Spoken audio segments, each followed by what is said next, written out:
Brady at Breeze is the piece of filet mignon that I thought we would see later on in the season, but when I saw it wind up as a 4:25 Eastern game, 3 in the afternoon, New Orleans time, that's what we're talking about right there. And a man who, I mean, I know they haven't handed out assignments yet, but you could pretty much book this man for that broadcast with Aikman and the rest of the NFL on Fox crew, the voice of Thursday Night Football as well, our good buddy Joe Buck here on the Rich Eisen Show. How are you, Joseph? Great. How are you guys? I'm doing fine. We were just talking to Al Michaels, and we do have Nance coming on in the final hour too. Joe, He always gets the last word. Well, you know what? Actually, I think Al got the last word with the three of us last night, saying that the story of the year would be if Romo doesn't pick up a dinner check. That was fantastic. That was good. Yeah, and not just for his table, by the way. Maybe the entire section or whoever's in the restaurant at the time. For all the lovers that might be. For all the lovers. This one's on Romo. But it was fun. And then, as I said, Joe, as well, that it was the first flex of the season from Jim Nance, of all people, about him getting the Mahomes at Brady game. That's the game that everybody wants. That was quite. He was bringing the wood last night, Joe. Yeah, clearly quarantine's got him feeling all crazy. Yeah, I didn't expect it, but hey, everybody's fighting for their own right. schedule. I know that Thursday night has never looked like this schedule-wise, whether it's been in the couple years that I've been doing it or in previous incarnations with those other two guys, and it's exciting to even think about that, having national time games that really should be that meaningful. And then our Sunday schedule is incredible. And I think it's all kind of a fallout from, I really believe, Brady coming to the NFC. I don't know that people totally understand that Fox bought the NFC for the most part. CBS covers the AFC, NBC, and ESPN are kind of agnostic that way. But I think that when you have Brady, it brings another team and a star power to the conference we cover the most, and a division we have covered the least in the past, and makes it really a hell of a deep schedule. No doubt about it. And then the cherry on top in the form of Gronk, which came out of nowhere for a lot of Patriots fans. I mean, Gronk being part of this too. So Bucks in Chicago. I mean, Brady in Chicago to just start off the Fox edition of Thursday Night Football.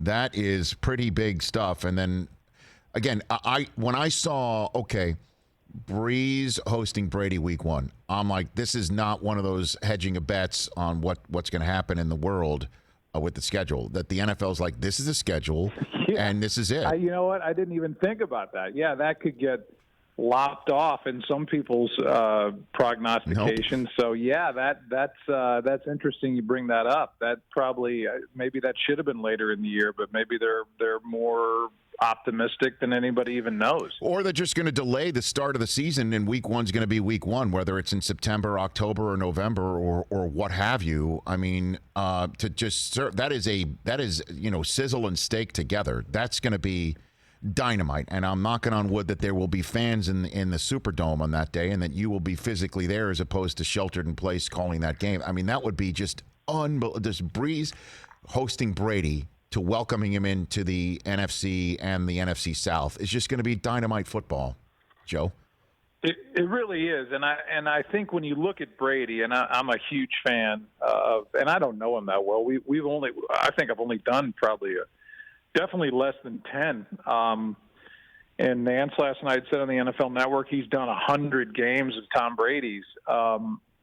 That's just proves, that proves the point that they've kind of ridden the Tom Brady, New England Patriots, Bill Belichick train, and now at least part of that has dropped off in the NFC for us. So he's got a lot around him. He's got more weapons theoretically in Tampa Bay than he's ever had at one time in New England. And I think that's always been his calling card and what makes him so great, that he's been able to make it work with whoever they give him. And he's got real talent on the outside. He's got 2, maybe 3 outstanding tight ends. If the offensive line is good enough, I think this is exactly what Brady hopes for. That he's got he's getting older. He's 40 plus, 40 whatever he is, 42. But my God, he's going to have his pick going downfield, and with his mind looking at a defense, I think they could really be good. Well, you've been, Joe Buck here on the Rich Eisen Show, you've been calling games for Fox almost as long as Nance at CBS when he came out off the studio at CBS, out of the studio, and was put into the booth to call the top games for CBS. Who would be the quarterback you've called the most? Would that be Rodgers? If you just sat back and thought like 100, have you done 100 Aaron Rodgers games in the same way that he's done 100 Brady games? Yeah, the funny thing is, I think prior to Aaron taking over in 2008, it might have been Favre. So, for one singular, and that's just really reflective of how they've had 2 guys for the most part there for the last, X number of years. And other teams rifle through them. So you think, well, Cowboy, that's all we end up doing. And 6 of our last 7 weeks, we've got Dallas at Fox in this upcoming season. But that's Dak for now, and it was Romo for a while. Did a ton of Romo games, obviously. But I think it would be either one of those 2 Green Bay quarterbacks would be the answer to that question. Well, now how about the Jordan Love drafting now replaying the Favre-Rodgers drama, but Rodgers in the role of Favre, and seemingly, we'll see. That is going to be front and center, or at least put it this way, behind the scenes. Certainly, if there are Green Bay struggles coming out of the gate at Minnesota, home for Detroit, at New Orleans, and then a Monday nighter home for Atlanta, a 1-3 start there might get something going. Favre was on the show 2 Wednesdays ago, said an 0-3 start would get that whole thing going in Green Bay, is what he said. Well, I think draft night got the whole thing going. Yeah. And kudos to you and the guys for getting Brett on. And it was great to hear and read about, because I think it was an honest assessment. And I think anybody that knows the personalities there, I don't look. There's no way you can look at the Green Bay Packers, who we've been lucky enough to call, as we said, a ton of their games, and I've called them winning the whole thing.